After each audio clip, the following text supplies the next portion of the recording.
মহাভারতের যুদ্ধে সেরা 10জন যোদ্ধা কারা এবং এদের মধ্যেই বা কে শ্রেষ্ঠ সেটি জানতে হলে এই ভিডিও প্রথম থেকে শেষ পর্যন্ত দেখতে থাকতে হবে, না হলে আপনারা অজানা তথ্যটি জানতে পারবেন না। শুরু করছি আজকের ভিডিও। আপনি কি জানেন মহাভারতের যুদ্ধ কাদের মধ্যে সংঘটিত হয়েছিল? অনেকেই বলবেন কৌরব ও পাণ্ডবদের মধ্যে, কিন্তু আসল ব্যাপার হচ্ছে মহাভারতের যুদ্ধের দুই পক্ষের একটি পক্ষ ছিলেন ভগবান শ্রীকৃষ্ণ এবং অপর পক্ষে ছিলেন মামা শকুনি। বাকি সবাই তো তাদের খেলার পুতুল মাত্র। আচ্ছা, আপনাদেরকে যদি প্রশ্ন করা যায় মহাভারতের শ্রেষ্ঠ যোদ্ধা কে, এটা নিশ্চয়ই আপনাদের অজানা নয়। হ্যাঁ, তিনি স্বয়ং ভগবান শ্রীকৃষ্ণ, অনাদির আদি গোবিন্দ, কারণম। তার সামান্য চোখের ইশারায় কুরুক্ষেত্র তো সামান্য ব্যাপার, সম্পূর্ণ ব্রহ্মাণ্ডে প্রলয় নেমে আসতে বাধ্য। তাই আমাদের আজকের আয়োজন ভগবান শ্রীকৃষ্ণ ব্যতীত কুরুক্ষেত্রের যুদ্ধে অংশগ্রহণকারী 10জন সেরা যোদ্ধাকে নিয়ে। তাহলে চলুন দর্শক, জেনে নেওয়া যাক বাহুবল, ধনুর্বিদ্যা, দিব্য অস্ত্র, যুদ্ধের দক্ষতা, সততা ও নীতি এবং প্রজ্ঞার বিচারে সেই 10জন সেরা যোদ্ধা কারা এবং এদের মধ্যেই বা কে শ্রেষ্ঠ। এবং আপনার বিচারে মহাভারতের সেরা 10জন যোদ্ধা কারা তা অবশ্যই কমেন্ট করে জানাতে একদমই ভুল করবেন না। মানব জাতির ইতিহাসের বৃহত্তম যুদ্ধের কারণ ছিলেন আসুরিক প্রবৃত্তি সম্পন্ন যোদ্ধা দুর্যোধন, পিতা ধৃতরাষ্ট্র ও মাতা গান্ধারীর জ্যেষ্ঠ পুত্র দুর্যোধন। কপট কৌশল প্রয়োগ ও যুদ্ধবিদ্যা দুই দিকেই ছিলেন নিপুণ। কটু কৌশল পাণ্ডবদেরকে ভূমিচ্যুত করা, পাশা খেলা হারিয়ে বনবাসে পাঠানো, দ্রৌপদীর বস্ত্রহরণ ইত্যাদি কাজ থেকে শুরু করে ভগবান শ্রীকৃষ্ণকেও গ্রেপ্তার করার পরিকল্পনা করেছিলেন কুটুবুদ্ধি সম্পন্ন দুর্যোধন। তবে কূটনীতির পাশাপাশি রণনীতি ও রণদক্ষতায় দুর্যোধন জুড়ি মেলা ভার ছিল। দুর্যোধন শব্দের অর্থ যার সাথে যুদ্ধ করা দুষ্কর। ধনুর্বিদ্যা, দিব্যাস্ত্র প্রয়োগ সক্ষমতা, সততা, নীতি এবং প্রজ্ঞার দিক দিয়ে বিচার করলে দুর্যোধনের যোগ্যতার দৌড় খুব বেশি দূর নয়। কিন্তু বাহুবল ও গদাযুদ্ধে দুর্যোধন ছিলেন অপ্রতিদ্বন্দ্বী। গদাযুদ্ধে তার সমান বীর যোদ্ধা আর কেউ ছিল না কুরুক্ষেত্রের ময়দানে। পাণ্ডবদেরকে 12 বছরের বনবাস ও 1 বছরের অজ্ঞাতবাসে পাঠিয়ে এই 13 বছর বলরামের কাছে গদাযুদ্ধ শিক্ষা করেন দুর্যোধন। আর এ কারণে তিনি ভীমের চেয়ে অধিকতর দক্ষ ও ক্ষিপ্রতা সম্পন্ন গদাযোদ্ধা ছিলেন। বলা হয় তার গদা ছিল অর্জুনের গান্ডীবের মতোই শক্তিশালী। মহাভারতের যুদ্ধে 18তম দিনে ভীমসেন যখন কিছুতেই দুর্যোধনকে গদাযুদ্ধে পরাজিত করতে পারছিলেন না, তখন উল্টো নিজেই দুর্যোধনের হাতে পরাস্ত হওয়ার দিকে এগিয়ে যাচ্ছিলেন। তখন ভগবান শ্রীকৃষ্ণ বুঝতে পেরেছিলেন গত 13 বছরে দাদা বলরামের কাছ থেকে গদাযুদ্ধ শিক্ষা করে গদা চালনার যোগ্যতা ভীমকে বহু আগেই ছাড়িয়ে গেছেন দুর্যোধন। আর তাই কোনো বৈধ উপায়ে ভীম কর্তৃক দুর্যোধনকে পরাজিত করা অসম্ভব। কিন্তু পাপীর বিনাশ করার জন্য কূটকৌশল প্রয়োগ কোনো পাপ কাজ নয়। তাই শ্রীকৃষ্ণের ইঙ্গিতে দুর্যোধনের জঙ্ঘাতে অর্থাৎ উরুতে আঘাত করে তাকে ভূপতিত ও নিহত করেন ভীম। মহাভারতের মহাবীর যোদ্ধাদের অনেকের বীরত্বের কথা চাপা পড়ে গিয়েছে অন্যান্য যোদ্ধাদের পরাক্রমের আড়ালে। যদুবংশীয় মহাপরাক্রমশালী যোদ্ধা সাত্বিক বা যজুদান ছিলেন ঠিক তেমনই এক যোদ্ধা। অর্জুন ও অভিমন্যুর পরে সাত্বিক ছিলেন পাণ্ডব পক্ষের সবচেয়ে সামর্থ্যবান ধনুর্ধর। প্রথম জীবনে তিনি দ্রোণাচার্যের কাছে অস্ত্র শিক্ষা করেছিলেন বটে, তবে ইন্দ্রপ্রস্থ স্থাপিত হওয়ার পর আর্যবর্তের অন্যান্য রাজকুমারদের সাথে তিনিও অর্জুনের কাছে থেকে অস্ত্র শিক্ষা গ্রহণ করেছিলেন। মূলত অর্জুনের কাছ থেকে তিনি ধনুর্বিদ্যার উচ্চতর কৌশলগুলো তথা বিভিন্ন দিব্যাস্ত্র প্রয়োগের কৌশল রপ্ত করেছিলেন। অশ্বত্থামার সাথে যুদ্ধে তিনি এতবারই ভয়ঙ্কর প্রহার করেছিলেন যে অশ্বত্থামার মতো মহাবীরও কিছুক্ষণের জন্য নিজের বিচার বুদ্ধি হারিয়ে ফেলেছিলেন। পুত্র অশ্বত্থামাকে বিহল অবস্থা দেখে গুরু দ্রোণ ছুটে গিয়েছিলেন তাকে রক্ষা করার জন্য। এ সময় সাত্বিক গুরুরূপ দ্রোণাচার্যকে আহত করে দিয়েছিলেন। তাছাড়াও কৃপাচার্য ও কৃতবর্মা সহ বহু রথী মহারথীকে পরাস্ত ও বধ করেছিলেন সাত্বিক। যুদ্ধের ময়দানে দুর্যোধন, দুঃশাসন, শকুনি, চিত্রসেন আর দুর্মুক্ষকেও তিনি একাই পরাজিত করেছিলেন। এছাড়াও দুর্যোধন ও দুঃশাসনের নেতৃত্বে পরিচালিত একটি প্রকাণ্ড সামরিক আক্রমণে তিনি একাই প্রতিহত করে দিয়েছিলেন। দ্রোণাচার্যের ভীষণ আক্রমণ থেকে পাণ্ডবদের শাল্যক ও সেনাপতি ধৃষ্টদ্যুম্নকেও প্রাণে রক্ষা করেছিলেন তিনি। সে সময় তিনি দ্রোণের উপর প্রবল স্বরবর্ষণ করে তাকে রক্তস্নান করে দিয়েছিলেন। কুরুক্ষেত্রের যুদ্ধের 14তম দিনে অর্জুন যখন সূর্যাস্তের আগেই জয়দ্রথকে বধ করার প্রতিজ্ঞা করেছিলেন, তখন অর্জুন সাত্বিককে দায়িত্ব দিয়েছিলেন মহারাজ যুধিষ্ঠির রক্ষা করার জন্য। সাত্বিক কতটা যোগ্য ছিলেন তা তার প্রতি অর্জুনের দায়িত্ব অর্পণ দেখেই বোঝা যায়। তিনি দ্রোণাচার্য কর্তৃক যুধিষ্ঠিরকে বন্দী করার পরিকল্পনা ব্যর্থ করে দিয়েছিলেন। এমনকি তিনি দ্রোণাচার্যের প্রয়োগকৃত শক্তিশালী সব দিব্যাস্ত্রকে প্রতিহত করে দিয়েছিলেন। ভগদত্তের সাথে যুদ্ধে তিনি তাকে প্রবলভাবে আঘাত করেছিলেন এবং ভগদত্তের প্রয়োগকৃত প্রত্যেকটি দিব্যাস্ত্র প্রতিহত করেছিলেন। সে সময় দুর্যোধনের ভ্রাতারা এসে সাত্যকীর হাত থেকে ভগদত্তকে রক্ষা করেন। প্রবল পরাক্রমশালী এই যোদ্ধা কর্ণের পুত্র ভীমসেনকেও পরাজিত করেছিলেন এবং ভীষ্মের প্রতিজ্ঞা যাতে ভঙ্গ না হয় তাই দুঃশাসনকে পরাস্ত করেও তাকে প্রাণ দান করেছিলেন। যুদ্ধ শেষে পাণ্ডব পক্ষের জীবিত ব্যক্তিদের মধ্যে তিনিও ছিলেন একজন এবং কুরুক্ষেত্রে যুদ্ধের 36 বছর পরে যদুবংশ নির্বংশ হওয়ার সময় তিনিও প্রত্যাখ্যান করেন। ভীমসেন ও তার রাক্ষসী স্ত্রী হিড়িংসার পুত্র ছিলেন ঘটোৎকচ, তাই স্বাভাবিকভাবে নিজের পিতৃব্য তথা পাণ্ডবদের পক্ষে কুরুক্ষেত্রের যুদ্ধে অবতীর্ণ হয়েছিলেন তিনি।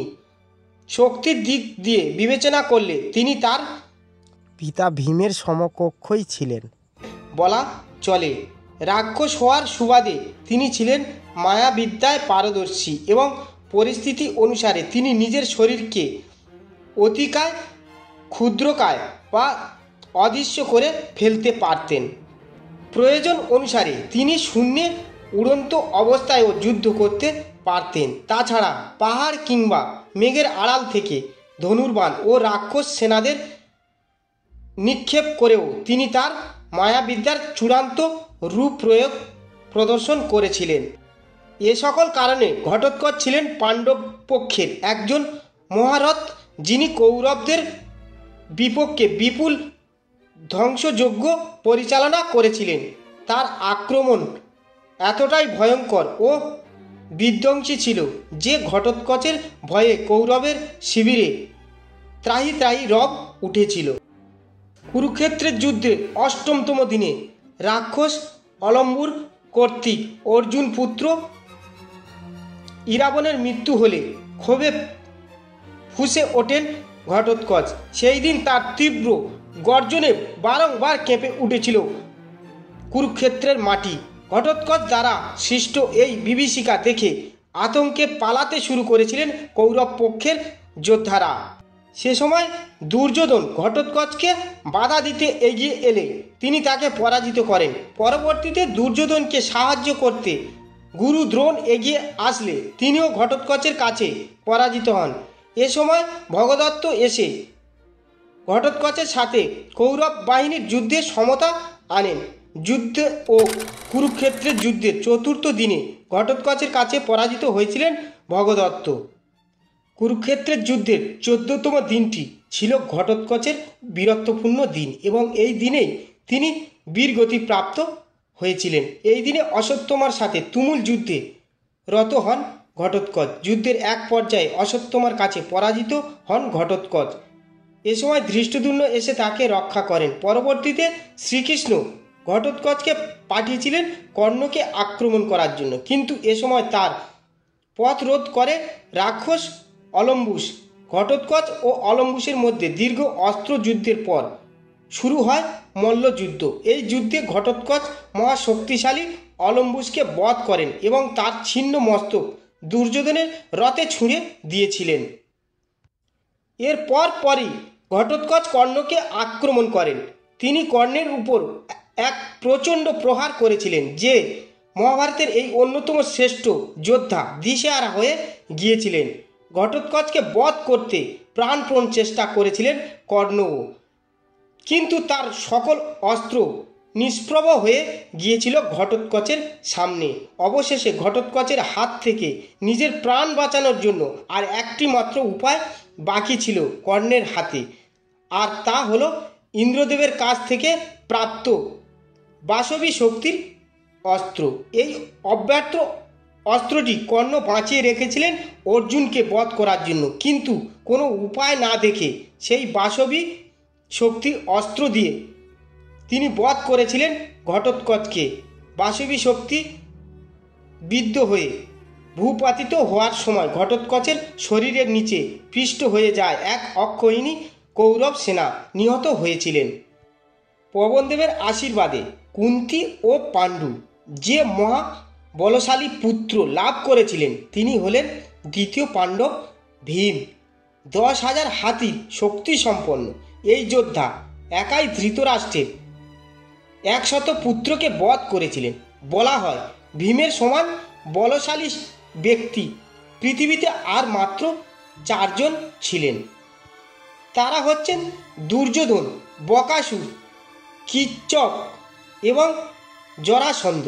এবং কাকতালীয় হলেও সত্য যে বাকি 4 জনকেই বধ করেছিলেন ভীষ্ম, অর্জুন, কর্ণ বা অশ্বত্থামার মতো ভীমের কাছে কোনো ঐশ্বরিক শক্তি সম্পন্ন দিব্যাস্ত্র ছিল না, কিন্তু শুধুমাত্র নিজের বাহুবল দিয়েই মহাভারতের অন্যতম সেরা যোদ্ধা হিসাবে নিজেকে প্রমাণ করেছিলেন ভীমসেন।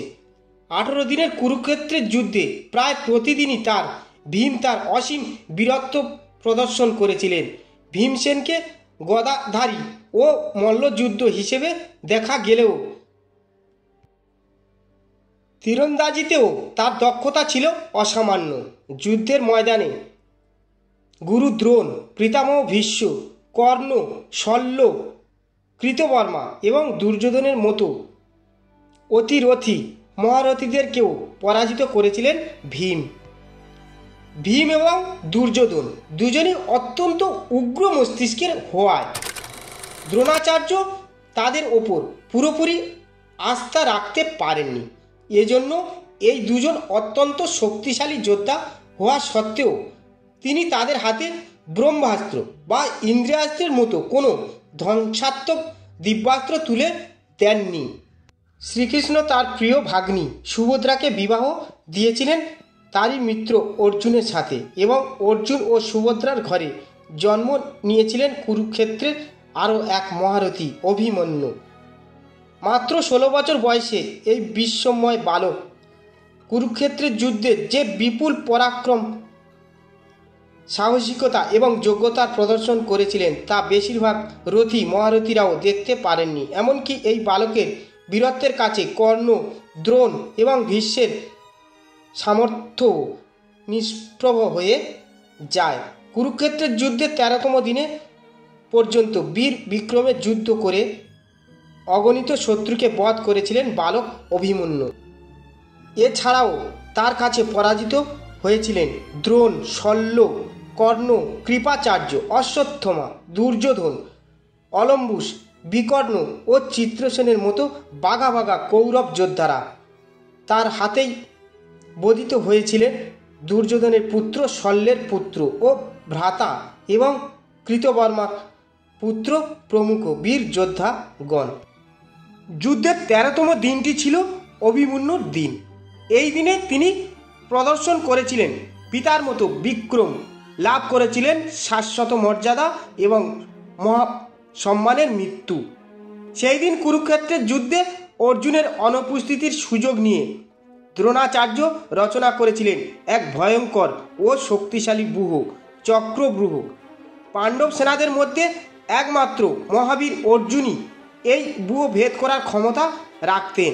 তবে অর্জুনের প্রিয় পুত্র অভিমন্যু মাতৃগর্ভে থাকা অবস্থায় চক্রব্যূহে প্রবেশ করার বিদ্যা রপ্ত করেছিলেন। তবে তিনি জানতেন না কিভাবে এই ব্যূহ থেকে বের হয়ে আসতে হয়।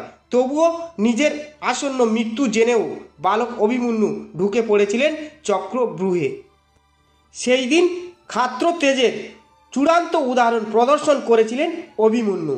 তার বিক্রমে কৌরব পক্ষের বহু যোদ্ধা বধিত হলেন এবং অগণিত যোদ্ধারা পালিয়ে বাঁচলেন। এমনকি সেই দিন কর্ণ, দ্রোণ এবং দুর্যোধনও অভিমন্যুর পরাক্রমে ভীত হয়ে পড়লেন। অভিমন্যুর প্রবল স্বরবর্ষণের প্রলয়ের দামামা বেজে উঠল কুরুক্ষেত্রের ময়দানে। তখন কৌরব পক্ষ আর কোনো উপায় না পেয়ে সপ্তরথী একসাথে আক্রমণ করেছিলেন অভিমন্যুর উপর। এই সপ্তরথী ছিলেন দ্রোণাচার্য, কৃপাচার্য, কর্ণ, শকুনি, দুর্যোধন, দুঃশাসন এবং অশ্বত্থমা, এবং এদের সম্মিলিত আক্রমণের বীরগতি প্রাপ্ত হন অর্জুনের বীর পুত্র অভিমন্যু। মাত্র 16 বছর এক বালকের হত্যা করতে যখন সপ্তরথী প্রয়োজন পড়ে, তখন কারোরই আর বুঝতে বাকি থাকে না যে অভিমন্যু কত বড় মাপের যোদ্ধা ছিলেন। মহাভারতের যুদ্ধের এক অশ্রুত মহাবীর ছিলেন ভগদত্ত। সেই যুগে ভগদত্ত ছিলেন প্রগজ্যোতিপুরের রাজা, নরকাসুরের পুত্র এবং সম্পর্কে দুর্যোধনের শ্বশুর। যোদ্ধাদের মর্যাদাক্রম অনুসারে তিনি ছিলেন মহারথী শ্রেণীর যোদ্ধা। ভগবান শ্রীকৃষ্ণ কর্তৃক তার পিতা নরকাসুর নিহত হওয়ার পর কুরুক্ষেত্রের যুদ্ধে তিনি ভগবান শ্রীকৃষ্ণের বিপক্ষে তথা কৌরব পক্ষে যুদ্ধ করেছিলেন। ভগদত্তের বিশেষত ছিল তিনি রণহস্তির পিঠে চড়ে নিপুণভাবে যুদ্ধ পরিচালনা করতে পারতেন এবং কুরুক্ষেত্রের যুদ্ধের ময়দানে হাতির পিঠে চড়ে পাণ্ডবদের বিরুদ্ধে অপরিমিত ত্রাসের সঞ্চার করেছিলেন তিনি। যুদ্ধক্ষেত্রে তিনি যে রণহস্তিটি ব্যবহার করেছিলেন তার নাম সুপ্রতীক। এই সুপ্রতীক ছিল অষ্টদিগ্গজের মধ্যে অন্যতম। তাছাড়া সুপ্রতীকের শরীর ছিল পর্বতের মতো বিশাল এবং তার সারা শরীর ছিল স্বর্ণের বর্ম দ্বারা আচ্ছাদিত। কুরুক্ষেত্রের যুদ্ধের ময়দানে সুপ্রতীক যে স্থান দিয়ে গমন করত সেখানকার সব কিছুকেই পিষ্ট করে দিত সে। ভগদত্ত এই সুপ্রতীকের সাহায্যে পাণ্ডবদের অগণিত যোদ্ধাকে বিনাশ করে দিয়েছিলেন। তাছাড়া সুপ্রতীককে ডিঙিয়ে তার পিঠের উপরে বসে থাকা ভগদত্তকে স্পর্শ করাও এক প্রকার অসম্ভব কার্য ছিল পাণ্ডবদের পক্ষে। মহাভারতের যুদ্ধের 8তম দিনে ঘটোৎকচ যখন তার ভ্রমাত্মক মায়া দ্বারা কৌরব সেনাদের মধ্যে ত্রাস সৃষ্টি করেছিলেন, তখন ভীমের নির্দেশে ভগদত্ত এগিয়ে এলেন ঘটোৎকচকে রুখে দিতে। ভগদত্তকে দেখে অভিমন্যুও এগিয়ে এসেছিলেন তার সাথে যুদ্ধ করতে। ঘটোৎকচ ও অভিমন্যুর নিক্ষেপিত লক্ষ লক্ষ বাণকে লক্ষ্যাচ্যুত করে দিয়েছিলেন ভ্রাম্যমান পর্বতের মতো হস্তির সুপ্রতীক। সেই দিন ভগদত্ত একাই পরাজিত করেছিলেন ঘটোৎকচ ও অভিমন্যুর মতো দুই প্রধান পাণ্ডব যোদ্ধাকে। যুদ্ধের 12তম দিনে ভীম ও ভগদত্তের মধ্যে শুরু হয় যুদ্ধ, কিন্তু যুদ্ধক্ষেত্রে ভীমের রথ ছিন্ন ভিন্ন করে রথের সারথি ও অশ্বগুলোকেও বধ করে সুপ্রতীক। সুপ্রতীকের শরীর বেয়ে ওপরে ওঠার চেষ্টা করলে সুপ্রতীক ভীমকে আছাড় দিয়ে মাটিতে ফেলে দেয় এবং পদপিষ্ট করতে থাকে। সেই দিন মারাত্মকভাবে আহত হলেও প্রাণে বেঁচে গিয়েছিলেন ভীম। তবে এটি ছিল কুরুক্ষেত্রের ময়দানে ভীমের সবচেয়ে ঝুঁকিপূর্ণ পরাজয়। সেই দিন ভগদত্ত আবার মুখোমুখি হন পাণ্ডব শ্রেষ্ঠ অর্জুনের। অর্জুনের ভাণ্ডার যেমন দিব্যাস্ত্র ও ঐশ্বরিক অস্ত্রে পূর্ণ ছিল, অসুরপুত্র ভগদত্তের অস্ত্র ভাণ্ডারও কম কিছু ছিল না। তবে অর্জুনের সাথে যুদ্ধে আস্তে আস্তে পরাজয়ের দিকে যেতে থাকেন ভগদত্ত। এরপর এক সময় আর উপায় না দেখে তিনি অর্জুনের উপর অপ্রতিরোধ্য বৈষ্ণবাস্ত্র নিক্ষেপ করেছিলেন। এই অস্ত্রের বিশেষত্ব হল এর আঘাত কেবল ভগবান বিষ্ণুই সহ্য করতে পারবেন, আর কেউ নন। তখন ভগবান শ্রীকৃষ্ণ বৈষ্ণব অস্ত্রকে নিজের বক্ষে ধারণ করে অর্জুনের প্রাণ রক্ষা করেন। এর প্রতিবাদে অর্জুন তার এক বাণে ভগদত্তকে বিদ্ধ করে হস্তি থেকে মাটিতে ফেলে দেন এবং আরে বাণে সুপ্রতীকের প্রাণ নাশ করেন। মহাভারতের প্রায় শুরু থেকে শেষ পর্যন্ত গুরু দ্রোণাচার্যের উপস্থিতি ছিল অত্যন্ত গুরুত্বপূর্ণ। ঋষি ভরদ্বাজের পুত্র তথা ব্রাহ্মণ হয়েও তিনি হাতে তুলে নিয়েছিলেন অস্ত্র। ভগবান পরশুরামের কাছ থেকে অস্ত্র শিক্ষা করে তিনি হয়ে উঠেছিলেন আর্যবর্তের অপ্রতিদ্বন্দ্বী আচার্য। কুরু এবং পাণ্ডব উভয় পক্ষেরই অস্ত্র শিক্ষার দায়িত্ব ছিল তারই ওপরে। তিনি নিজে হাতে যেমন অর্জুনকে ধনুর্বিদ্যায় প্রশিক্ষিত করেছেন, তেমনি ভীম ও দুর্যোধনকে শিখিয়েছেন মল্লযুদ্ধ ও গদাযুদ্ধ। মহাভারতের যুগে সামরিক কলাকৌশল, ব্যূহ রচনা, ভয়ঙ্কর সব বিদ্যাস্ত্রে জ্ঞান ও প্রয়োগ ইত্যাদিতে নিপুণ ছিলেন দ্রোণাচার্য। তার একমাত্র দুর্বলতা তথা পুত্র অশ্বত্থামার কারণে কুরুক্ষেত্রের যুদ্ধে তিনি বেছে নিয়েছিলেন পাপের পক্ষ। কুরুক্ষেত্রের যুদ্ধে ভীষ্মের শরশয্যার পর 11তম দিনে থেকে 15তম দিন পর্যন্ত তিনি ছিলেন কৌরব পক্ষের সেনাপতি। প্রাথমিকভাবে তার উদ্দেশ্য ছিল পাণ্ডবদেরকে বধ না করে বন্দি করার মাধ্যমে যুদ্ধের সমাপ্তি টেনে দেওয়া, কিন্তু দুর্যোধনের ভৎসনার কারণে তিনি রণাঙ্গনে এক দুর্ধর্ষ ও রক্ত লোলুপ যোদ্ধার মতো যুদ্ধ শুরু করেন। তার দুর্দান্ত প্রতাপে পাণ্ডব পক্ষের রথী মহারথীদের ও ত্রাহি ত্রাহি অবস্থা সৃষ্টি হতে থাকে। ভীম, অভিমন্যু, ঘটোৎকচ, ধৃষ্টদ্যুম্ন এবং সাত্যকী সহ অসংখ্য পাণ্ডব বীরদেরকে পরাজিত করেছিলেন তিনি। যুদ্ধের ময়দানে নানা রকম অভিনব ব্যূহ রচনা করে পাণ্ডবদের বিপক্ষে বিপুল বিধ্বংস রচনা করেন। এমনকি এক পর্যায়ে সাধারণ সেনাদের উপর ব্রহ্মাস্ত্র প্রয়োগ করে বিপুল পর্যায়ে সৃষ্টি করেছিলেন তিনি। যুদ্ধের 14তম দিনে তিনি তার মহাশত্রু পাঞ্চাল রাজ দ্রুপদ ও বিরাট রাজকে বধ করেন এবং সব মিলিয়ে তিনি প্রায় 2 অক্ষৌহিণী পাণ্ডব সেনা নাশ করেছিলেন। অপ্রতিরোধ দ্রোণাচার্যকে দেখে পাণ্ডব শিবিরকে গ্রাস করল এক অজানা আশঙ্কা, কারণ পাণ্ডবগণ ইতিমধ্যেই বুঝে গিয়েছিলেন যে যুদ্ধের ময়দানে দ্রোণাচার্যকে বধ করা অসম্ভব এবং দ্রোণের নেতৃত্বে আর একদিন যুদ্ধ চললেই পাণ্ডবগণ সুনিশ্চিত পরাজয়ের দিকে এগিয়ে যাবেন। তাই ভগবান শ্রীকৃষ্ণ এবার এগিয়ে এলেন কাণ্ডারির ভূমিকায়। তার পরামর্শে অশ্বত্থামা নামের একটি হাতিকে বধ করে পাণ্ডবগণ প্রচার করেন গুরু দ্রোণের পুত্র অশ্বত্থামা নিহত হয়েছেন।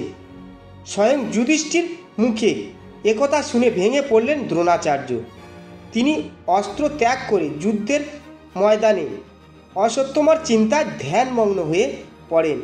এমন সময় রাজা ধ্রুপদের পুত্র ধৃষ্টদ্যুম্ন দ্রোণাচার্যের শিরচ্ছেদের করে পিতৃহত্যার প্রতিশোধ নেন।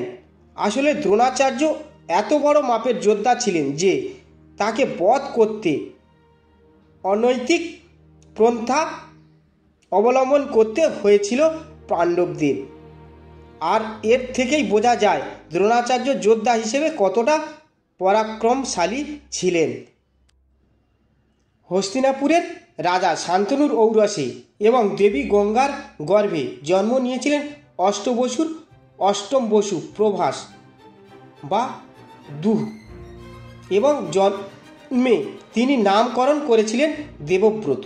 সত্যবতীর সাথে পিতা শান্তনুর বিবাদ ভঞ্জন করার জন্য তিনি প্রতিজ্ঞা করেছিলেন যে তিনি কখনো বিবাহ করবেন না এবং সারা জীবন হস্তিনাপুরের সিংহাসনের অনুগত হয়ে থাকবেন। ভীষ্মের এই ভীষণ প্রতিজ্ঞার কারণে পিতা শান্তনু তার নাম দিয়েছিলেন ভীষ্ম এবং তাকে ইচ্ছা মৃত্যুর বরদান দিয়েছিলেন।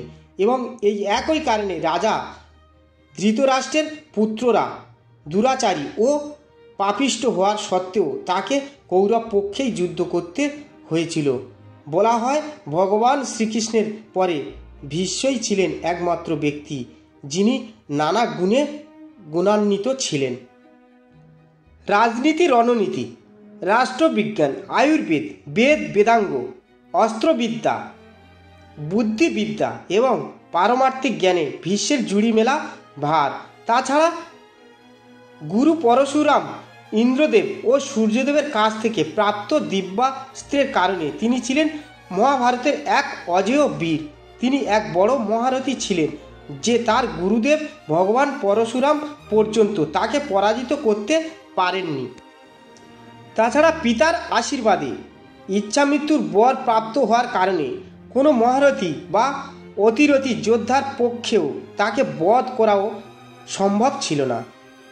এই ভীষ্ম যখন কৌরবদের সেনাপতি রূপে কুরুক্ষেত্রের ময়দানে উপস্থিত হলেন তখন কৌরব বাহিনীর জয় ছিল এক প্রকার নিশ্চিত। তবে গুরুর দ্রোণাচার্যের মতো পিতামহ ভীষ্মও স্নেহপরায়ণ হয়ে পাণ্ডবদেরকে বধ করতে চাননি। তিনি চেয়েছিলেন পাণ্ডবদের বন্দি করে যুদ্ধের ইতি টানতে। কিন্তু ধূর্ত দুর্যোধন যুদ্ধের ময়দানে তার সামর্থ্যকে আপনার করায় এবং পাণ্ডবদের প্রতি তার স্নেহকে ভৎসনা করায় এক অন্য ভীষ্মে পরিণত হয়েছিলেন তিনি।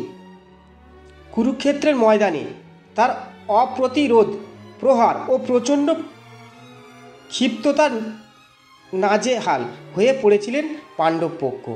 তার বিধ্বংসী প্রহারে প্রতিদিন 10,000 সাধারণ সেনা ও 1,000 রথী বধিত হতো। পাণ্ডব পক্ষের বড় বড় বীর যোদ্ধারা তথা অভিমন্যু, ভীম, সাত্যকী এবং যুধিষ্ঠির ও পরাজিত হয়েছিলেন তার কাছে। তিনি এটাই আগ্রাসী ভূমিকায় অবতীর্ণ হয়েছিলেন যে ভগবান শ্রীকৃষ্ণ কুরুক্ষেত্রের যুদ্ধে কাউকে বধ না করার প্রতিজ্ঞা ভঙ্গ করে তাকে দুবার বধ করতে উদ্যত হয়েছিলেন। কিন্তু ভীষ্মের এই গণসংহার চলতে থাকলে অচিরেই পাণ্ডবদের কপালে জুটবে নির্মম মৃত্যু অথবা সারা জীবনের বন্দি দশা।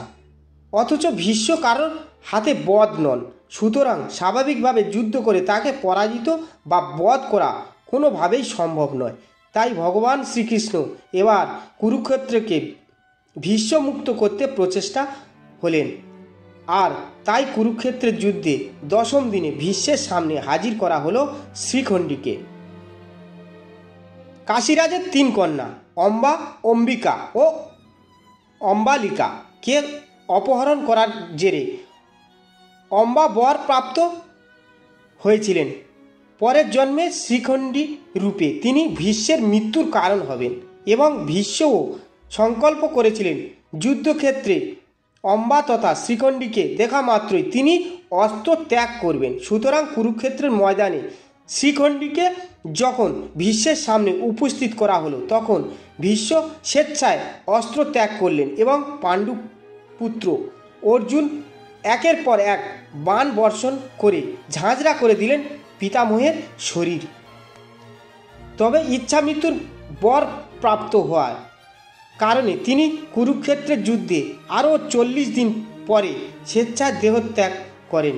সুতরাং বুঝতেই পারছেন, ভীষ্মকে শিখণ্ডীর সামনে অস্ত্রহীন না করা হলে কেউ তাকে পরাজিত বা বধ করতে পারতেন না। ফলে পাণ্ডবদের কুরুক্ষেত্রের জয় কোনোভাবেই সম্ভব হতো না। দ্রোণাচার্যের তপস্যার প্রভাবে কিপির গর্ভে জন্ম নিয়েছিলেন রুদ্রের আংশিক অবতার বা রুদ্রাংশ অশ্বত্থমা। জন্মগতভাবে তিনি তার মাথায় লাভ করেছিলেন এক অমূল্য রত্ন। এই রত্নের প্রভাবেই ক্ষুধা, তৃষ্ণা, ক্লান্তি বা যন্ত্রণার প্রভাব থেকে মুক্তি ছিলেন তিনি। জন্মের পরে তিনি অশ্বের মতো শব্দ করে ক্রন্দন করেছিলেন বলে তার নাম হয়েছিল অশ্বত্থমা। মূলত এই অশ্বত্থমার সাথে পাপিষ্ঠ দুর্যোধনের মিত্রতার কারণে এবং পুত্রের প্রতি অন্ধ স্নেহের বশবর্তী হয়ে কৌরব পক্ষে যুদ্ধ করতে হয়েছিল দ্রোণাচার্যকে। কুরুক্ষেত্রের ময়দানে অশ্বত্থমার মতো নৃশংস যোদ্ধা আর দ্বিতীয় কেউ ছিল না। রুদ্রাংশ হওয়ার কারণে যুদ্ধক্ষেত্রে তার ক্রোধ, ক্ষিপ্রতা এবং পরাক্রম ছিল কিছুটা রুদ্রের মতোই। অর্জুন ও কর্ণের মতো তার অস্ত্রভাণ্ডারও ছিল দিব্য ও ঐশ্বরিক অস্ত্রের পরিপূর্ণ। তার পিতা দ্রোণাচার্য তাকে নারায়ণ অস্ত্র, ব্রহ্মাশির ব্রহ্মাস্ত্র সহ মহাবিলাসী সব দিব্য অস্ত্রের জ্ঞান প্রদান করতে একটুও কার্পণ্য করেননি।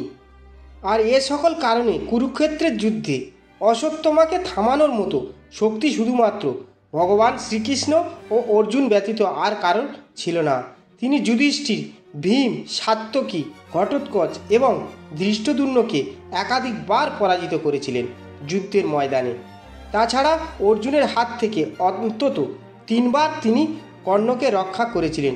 ঘটোৎকচের সাথে যুদ্ধের সময় তিনি ঘটোৎকচকে পুত্রকে বধ করলেন এবং প্রায় 1 লক্ষ পাণ্ডব সেনা বধ করেন। সেই দিন রাতে ঘটোৎকচের প্রায় 1 অক্ষৌহিণী রাক্ষস সেনাকে নিধন করেছিলেন তিনি। তার দ্রোণের মৃত্যুর পর অশ্বত্থমা অবতীর্ণ হন সর্বগ্রাসী মহাপাতকের ভূমিকায়। 15তম দিনে চরম ক্রুদ্ধ অশ্বত্থমা নারায়ণ অস্ত্রকে আহ্বান করে পাণ্ডব সেনাবাহিনীর উপর নিক্ষেপ করেছিলেন, যার ফলে অগণিত পাণ্ডব সেনা বীরগতিপ্রাপ্ত হয়েছিলেন। একই দিনে তিনি অগ্নিযাত্রার ডাক দিয়েছিলেন এবং পাণ্ডবদের 1 অক্ষৌহিণী সৈন্য বধ করেছিলেন।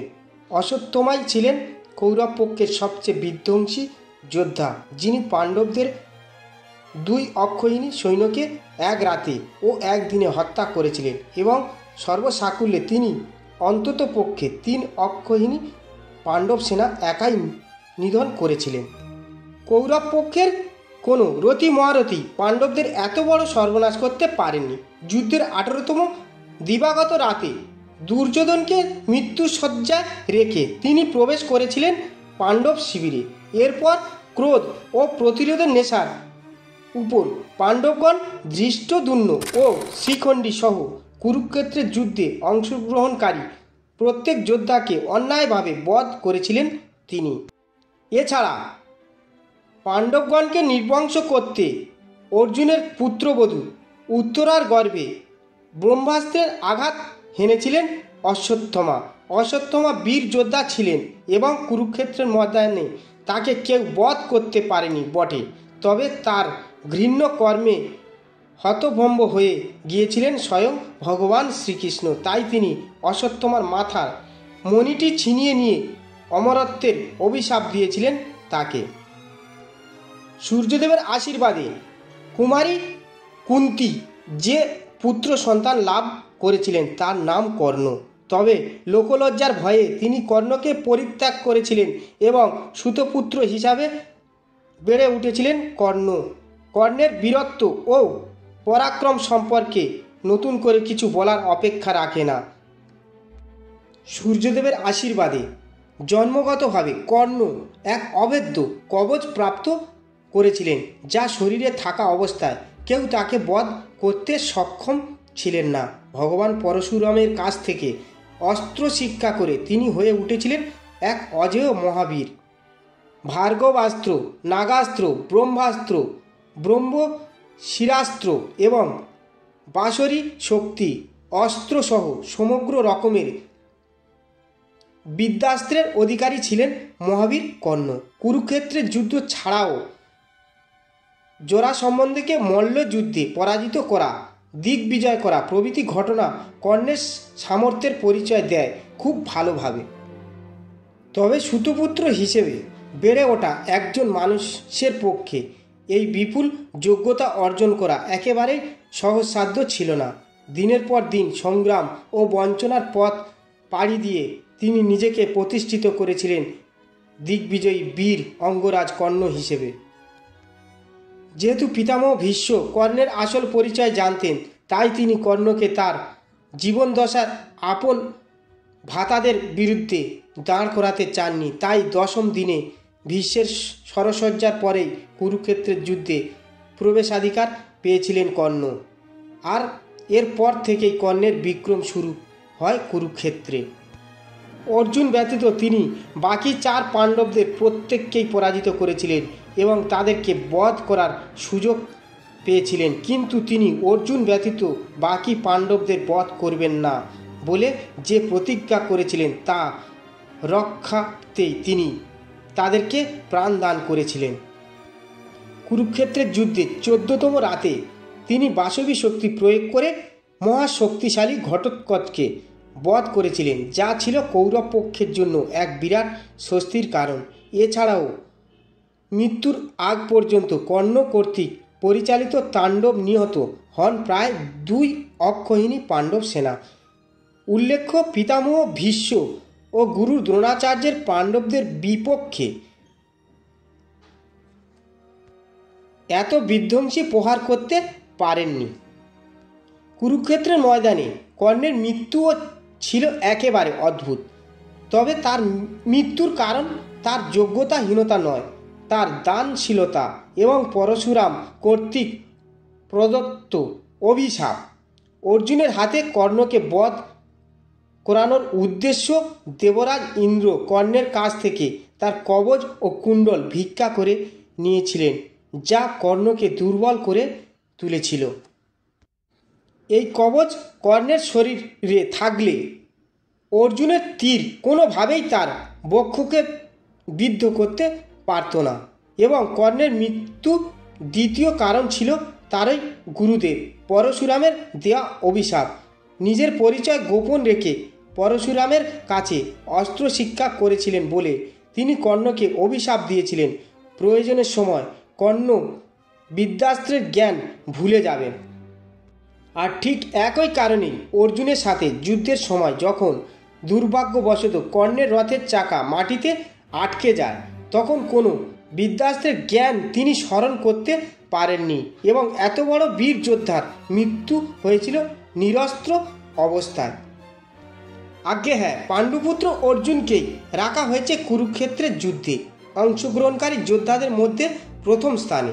এর কারণ আপনারা ইতিমধ্যেই অবগত, তবুও অর্জুন সম্পর্কিত কিছু বিষয় এখানে আপনাদের জন্য উপস্থাপনা করা হলো। আপনারা অনেকেই হয়তো জানেন না, ভগবান বিষ্ণু নর ও নারায়ণ নামে 2 অংশে যে অবতার ধারণ করেছিলেন, সেই নরই হচ্ছে মহাভারতের অর্জুন এবং নারায়ণ হচ্ছেন ভগবান শ্রীকৃষ্ণ।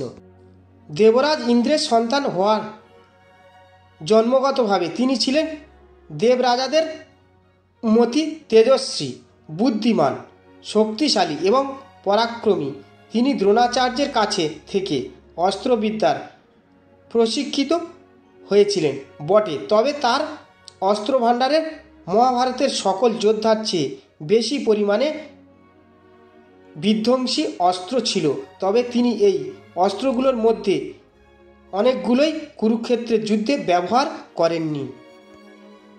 মহাভারতের যুদ্ধের আগেই অর্জুন তার শক্তি ও সামর্থ্যের পরিচয় দিয়েছেন বহুবার। দ্রৌপদীর স্বয়ংবরে তিনি যে ধনুকটি দিয়ে লক্ষ্যভেদ করেছিলেন, স্বয়ংবরে উপস্থিত অনেক রথী মহারথীরা সেটিকে উত্তোলন করতেই পারেননি। অর্জুন রসাতলে বসবাসকারী নিবাত কবচগণকে বধ করেছিলেন, যা দেবতাদের পক্ষেও ছিল অসম্ভব। উল্লেখ্য, এই নিবাত কবচগণকে স্বয়ং রাবণ বধ করতে না পেরে তাদের সাথে সন্ধি করেছিলেন। এছাড়া খাণ্ডব দহনের সময় তিনি দেবতাদের ইন্দ্র ও অন্যান্য দেবতাদেরকেও পরাজিত করেছিলেন। তবে শুধুমাত্র ধনুর্বিদ্যাই নয়, বাহুবলের দিক দিয়েও অর্জুন ছিলেন অপ্রতিদ্বন্দ্বী। আর এ কারণে জরাসন্ধের সাথে মল্লযুদ্ধের সময় ভগবান শ্রীকৃষ্ণ ভীমের পাশাপাশি অর্জুনকেও সঙ্গে নিয়ে গিয়েছিলেন। মহাভারতের যুদ্ধে অর্জুন ছিলেন সর্বোচ্চ সংখ্যক কৌরব সৈন্যের নিধনকারী। বলতে গেলে অর্জুন একাই অধিকাংশ কৌরব সেনাদের বধ করেছিলেন।